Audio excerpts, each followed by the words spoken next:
I was dealt a heartbreaking blow when my husband walked away from me during my cancer treatment, and then, 4 years down the road, he suddenly wanted me back, completely oblivious to the fact that I was cancer-free, and sharing a home with the ex he had always been so envious of. 5 whole years ago, I got married to my former spouse, Jerry, and about 12 months into our marriage, he vanished right when I needed him most.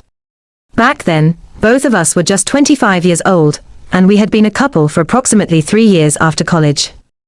We had decided to get married because, at the time, it appeared to be the most natural step forward. We were genuinely content with each other, or at least that is what I believed.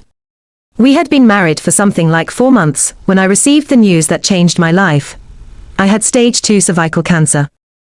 The symptoms had been creeping up for a couple of months, but we chalked them up to routine fatigue or run-of-the-mill sickness. However, as my condition deteriorated, we took it seriously and sought a formal diagnosis, which indeed confirmed our worst fears.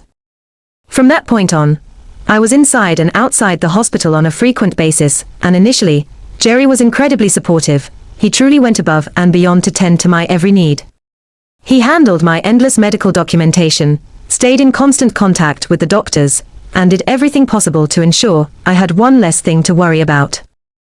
Even when I started my chemotherapy sessions and began losing my hair in heartbreaking clumps, Jerry shaved his head to show solidarity, which touched me deeply and gave me some glimmer of hope.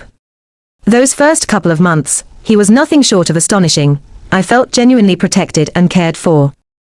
But then, as time dragged on and my condition failed to improve in any obvious or dramatic way, Jerry started losing hope.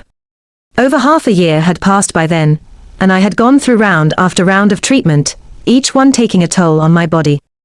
Despite everyone's best efforts, I was not showing any real progress, and to our collective horror, I was actually getting weaker by the day.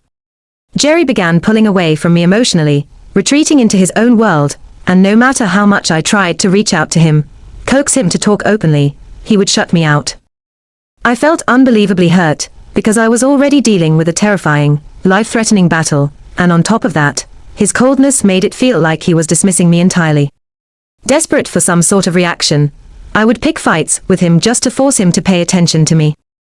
That strategy only worked for a short time, then he withdrew even further, leaving me feeling more alone than ever. Then came the day, precisely 2 weeks before our 1-year wedding anniversary, when I opened my eyes in the morning to find that he was gone.